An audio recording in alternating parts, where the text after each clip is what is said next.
Sobat Geo, kita berjumpa kembali. Hari ini kita akan berbincang terkait dengan pemanfaatan informasi geospasial dalam aspek atau dalam bidang oceanografi dan kelautan. Bersama kita sudah hadir pakar kelautan dan oceanografi Bapak Dr. Muhammad Helmi dari Universitas Diponegoro. Apa kabar Pak Helmi? Baik. Sehat Pak Helmi? Baik, Pak Aris. Beliau pengalamannya banyak sekali, dan yang membuat kita tertarik untuk berbincang dengan beliau adalah bagaimana utilizing informasi geospasial. Saya akan mulai dengan Pak Helmi dengan beberapa poin. Yang pertama, Pak Helmi, kita tahu bahwa riset Bapak banyak terkait dengan pemanfaatan informasi geospasial.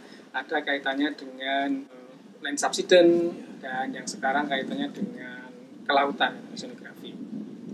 Mau mulai dari mana Pak Helmi, silakan. Oke, terima kasih Pak Aris. Ini satu bagian yang penting untuk kita bisa informasikan ya kepada publik ya, kepada user, kepada peneliti ya, dan masyarakat geospasial ya, bahwa laut sekarang itu sudah membutuhkan peta-peta ya dan informasi geospasial yang memadai.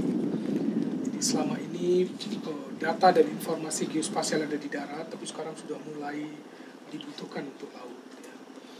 Nah, dari mana kita bisa mulai? Dari peta-peta terkait dengan laut.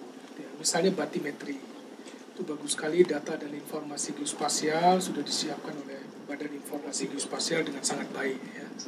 Batimetri sudah cukup bagus, ya. Kemudian tinggal diupdate beberapa datanya. Nah, kemudian garis pantai juga sudah dilakukan dengan baik ya. Pemetaannya menggunakan mean sea level ya, muka laut rata-rata, sehingga pulau-pulau kecil, pulau besar itu garis pantainya sudah satu ya. Dan ada undang-undang tentang geospasial. Nah, itu luar biasa ya.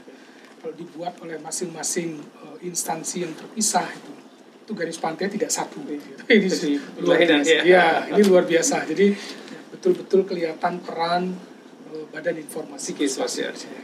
Sobat Geo, perlu kami sampaikan bahwa tadi Pak Helmi menyatakan kaitannya dengan batimetri. Di Badan Informasi Geospasial kita sekarang sudah mengkoordinasikan dengan berbagai lembaga yang terkait dengan batimetri dengan membuat batimetri nasional, semacam konsorsium. Di sana ada BIG, ada Pusidrosal, kemudian ada LAPAN, dan ada LIPI maksud saya, dan juga berbagai perguruan tinggi yang dia juga membangun data batimetri.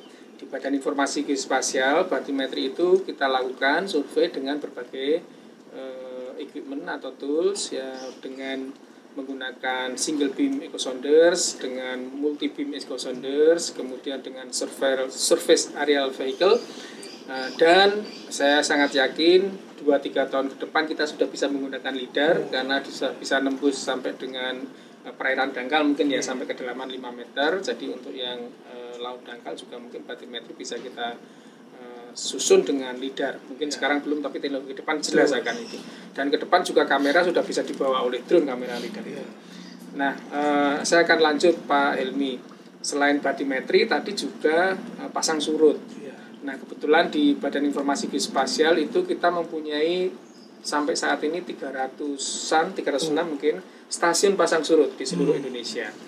Dan termasuk sekarang kita berada di Karimun Jawa, kita punya satu stasiun di Kemujan untuk stasiun pasang surut, dan di dalam stasiun pasang surut itu ada 3 sensor, ada radar, kemudian ada sistem pressure dan mekanik. Nah, kira-kira Pak Helmi, kalau pasang surut ini atau data pasang surut itu dipakai untuk apa sih sebenarnya? Berguna nggak untuk teman-teman di akademisi atau di praktisi? Data pasang surut ini luar biasa. Bagi peneliti pasang surut, pertama dia digunakan untuk mengoreksi hasil pemetaan batimetri laut. Jadi pada saat kapal pemeruman itu berjalan, dia bisa tahu kondisi pasangnya. Itu untuk mengoreksi kedalaman. Ya. Kemudian untuk melakukan mempelajari tentang karakteristik laut, misalnya 2 kali pasang, 2 kali surut gitu ya. Kemudian sehingga kalau ada informasi itu kita bisa dapat, kita juga bisa mendapatkan informasi-informasi yang lain, seperti misalnya penentuan MSL ya, mean sea levelnya di mana, kemudian lowest low water levelnya di mana, surut terendahnya, kemudian nanti pasang tertingginya di mana, terutama untuk pulau-pulau kecil yang landai, elevasinya rendah ya, pada saat pasang air lautnya naik sampai sejauh mana, itu kira-kira itu. Jadi batimetri sangat penting. Pasang surut ini sangat penting. Kemudian ada lagi pemodelan oceanografi. Jadi pemodelan numerik oceanografi baik 2 dimensi maupun 3 dimensi itu butuh data pasang surut. Untuk mengkoreksi, untuk melakukan pemodelan. Ya. Jadi pemodelan oceanografi ini seperti misalnya pemodelan arus, pemodelan gelombang, nah itu membutuhkan data input yang berupa pasang surut. Nah, kalau tidak ada pasang surut, sulit. Dulu kita mahasiswa, kita turunkan di lapangan untuk mengukur berhari-hari, 15 hari, mengukur data pasang surut. Dengan menggunakan jalon itu? Palem pasut. Palem pasut ya? Ya, jadi nunggu. Kalau dia tempatnya biasanya diambil di sekitar pelabuhan pakai payung. Jadi itu betul-betul berat. Ya. Mahasiswanya juga kasihan survei. Tapi sekarang alhamdulillah ada stasiun pasut di Karimun Jawa ini. Kemudian di Semarang juga ada, di Jepara juga ada, di Jepara ada, di Pekalongan juga ada. Itu untuk kita mengukur dan menganalisis land subsidence, kenaikan muka laut itu dari pasang surut juga. Di SLR-nya itu ya kita bisa lihat dari pasang surut. Kemudian pasang tinggi tertinggi yang menggenangi daratan pada daerah-daerah land subsidence itu pakai data pasang surut. Jadi luar biasa data pasang surut. Dulu kita di BIG itu buat stasiun pasang surut tujuannya untuk sistem referensi peta dasar sebetulnya. Peta dasarnya kalau terutama yang skala besar biar lebih presisi, maka kita menggunakan referensi pasang surut mesti Pak, sehingga kita buat stasiun pasang surut. Perjalanan waktu ini fungsinya banyak sekali. Bahkan untuk teman-teman di BMKG fungsinya untuk early warning system itu ya, kaitannya dengan untuk mengkoreksi, mengkonfirmasi gempa misalnya, ada gelombang yang tsunami yang disebabkan oleh gempa. Tapi ternyata dugaan ya, banyak sekali yang bisa dipakai termasuk untuk analisis land subsidence, ROP, yang digunakan Bapak, kemudian modeling dan juga analisis batimetri. Pak, itu saling terkait sebetulnya Pak. Di tempat kami ada yang ngurusin batimetri, ada yang ngurusin data pasut juga, dan garis pantai. Garis pantai ini juga krusial ya Pak? Krusial Pak, krusial. Garis pantai ini krusial karena ini Pak. Sekarang ada namanya RZWP3K. Jadi rencana zonasi pesisir dan pulau-pulau kecil. Itu pemetaannya itu dari garis pantai ke arah laut 12 mil. Kemudian dari garis pantai ke darat sampai batas kecamatan pesisir. Itu Undang-Undang 27 2007 Junto 1 2014 tentang pengelolaan pesisir. Nah, ada isu besar situ Pak terkait garis pantai. Kalau kita gunakan garis pantai yang baru sekarang, maka daerah-daerah yang dulunya darat seperti Demak itu sampai garis pantainya hilang Pak. Daratannya hilang sejauh 5, sekian kilometer mundur. Di Semarang bagian timur mundur 1,7 kilo mundur. Kalau pakai garis pantai yang baru, yang dulu tanah penduduk, investasi juga punya swasta, itu jadi air semua. Iya, jadi air semua. Dan pengelolaannya sudah mengikuti ketentuan dari tata ruang lautnya, RZWP3K. Nah, itu mereka keberatan. Kemudian kalau kita menggunakan dia darat, padahal sebetulnya sekarang ini dia laut. Iya. Jadi susah waktu itu. Kalau sekarang darat nggak terbukti. Iya. Dan ini Pak, waktu itu Jawa Timur, Jawa Barat, DIY itu susah nyambungnya, ketemunya. Karena mereka punya sendiri-sendiri. Semarang ingin, Jawa Tengah ingin, garis pantainya pakai yang dulu. Mungkin Surabaya yang ini ngikutin yang baru. Akhirnya nanti tidak ketemu di perbatasan dan seterusnya. Nah, waktu itu kesulitan. Karena RZWP3K ini dibutuhkan untuk pemberian izin pemanfaatan di laut. Sebelum provinsi itu punya RZWP3K ya, sama seperti RT RW di darat ya, tata ruang di laut. Sebelum mereka punya itu dan perdanya itu izin tidak boleh dilakukan. Izin baru tidak boleh keluar karena harus merujuk kepada dokumen. Izin apa saja ini? Misalnya Izin pemanfaatan laut seperti pemanfaatan laut. budidaya Oke. tidak boleh. Kemudian jeti pembangunan tidak bisa. Kemudian perpanjangan izin seperti PLTU yang dia menjorok menjorok ke laut, ngambil air masuk ke darat, kemudian buang air panasnya ke laut, itu tidak bisa lagi ada perpanjangan izin dan seterusnya. Jadi semua perizinan di laut itu memang harus merujuk kepada RZ 23K. Dan di situ peran garis pantai itu. Waktu itu kita konfliknya itu agak sulit dan panjang, itu adalah ini garis pantai yang mana mau dipakai. Apakah garis pantai yang dulu ataukah garis pantai yang sekarang? Itu debatable-nya panjang. Dan kita sering ditanya, Betul. Iki ada surat dari misalnya KKP mengkonfirmasi mau pakai garis pantai tahun berapa? Iya, betul waktu itu. Nah, alhamdulillah lah. Jadi di pusat itu ada pertemuan BIG, kemudian ada KKP ya, kemudian yang saya kira LIPI juga bertemu ya, LAPAN itu bertemu. Nah, diinisiasi oleh BIG waktu itu dan diberikan satu garis pantai. Iya.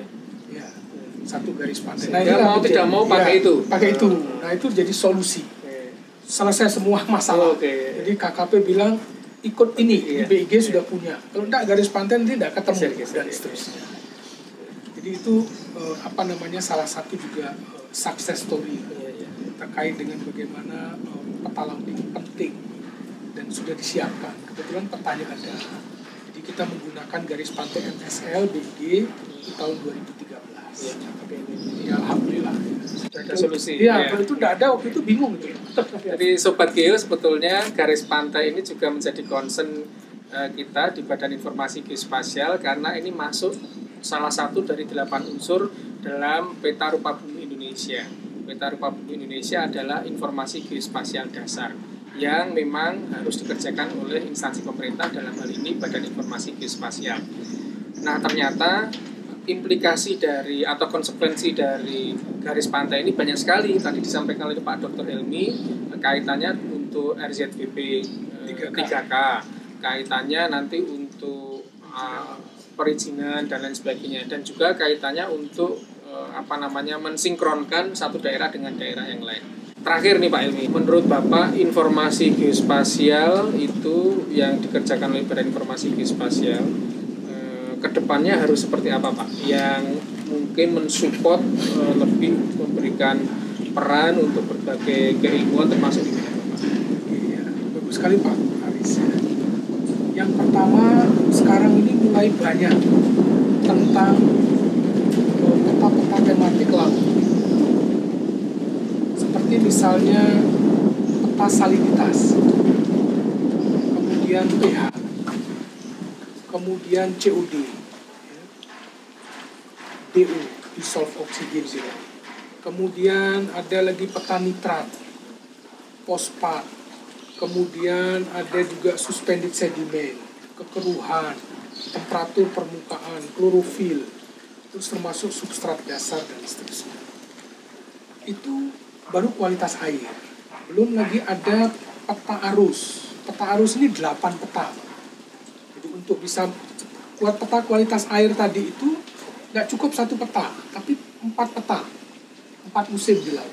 Kalau di darat ada musim kemarau dan hujan, kalau di laut ada musim barat, musim timur, peralihan 1, peralihan 2. Jadi harus 4 peta, 4 tematik di peta-peta kualitas air. Kemudian di arus itu ada 8 peta, 4 musim, arus musim timur, barat, peralihan 1, peralihan 2. Dan di masing-masing musim ini harus ada pasang dan surut. Arus musim timur kondisi pasang, arus musim timur kondisi surut. Jadi 8. Peta gelombang 4. Pada skala berapa sebetulnya sekarang dibutuhkan? Ya, sekarang ini skala 1:25.000 sudah mulai dibutuhkan. Karena kalau dia tidak detail Pak, tidak bisa operasional dipakai. Jadi misalnya peta gelombang, kita butuhkan pada saat pembangunan wilayah pesisir. Ini gelombangnya besar, jangan diganggu daerah sini. Misalnya. Ini daerah arusnya menuju ke sini, kalau ini dan seterusnya. Jadi complicated ya. Nah, jadi peran Badan Informasi Geospasial semakin penting untuk memberikan informasi kepada kita terkait peta-peta dasar. Dan ada juga yang penting yang saya lihat perlu didorong juga, dan sekarang sudah berjalan terkait dengan standarisasi di data dan informasi geospasial. Jadi saya lihat peran BIG itu sudah besar ya. Kemarin BIG mendapatkan penghargaan ya, dari BSN ya, Badan Standarisasi Nasional, yang terbaik kedua, yang kalau tidak salah itu yang paling banyak standarisasi yang muncul ya, itu dapat penghargaan ya. Itu bagus sekali, dan untuk peta-peta laut ini perlu ada standarisasinya sehingga nanti yang dibuat satu instansi dan instansi lain bisa kita manfaatkan bersama. Sobat Geo sekalian, perbincangan kita kali ini dengan Pak Dr. Helmy sangat bermanfaat. Kita semakin tahu bahwa informasi geospasial, terutama yang tematik, ini semakin meluas. Tadi disampaikan oleh Pak Helmy kaitannya dengan oceanografi dan kelautan. Ada peta-peta kualitas air dan peta arus dan macam-macam lainnya. Kami di Badan Informasi Geospasial tentu bertugas untuk dalam kaitannya dengan tematik, yaitu memberikan pembinaan, memberikan pendampingan, dan juga menyusun standar agar peta yang dihasilkan mempunyai kualitas yang sama, standar yang sama, sehingga bisa diinteroperabilitaskan dengan pihak lain. Terima kasih sekali Pak Helmy dan Sobat Geo, kita akan berjumpa di lain kesempatan. Sekali lagi jangan pernah lelah untuk informasi geospasial yang lebih baik di Indonesia. Terima kasih.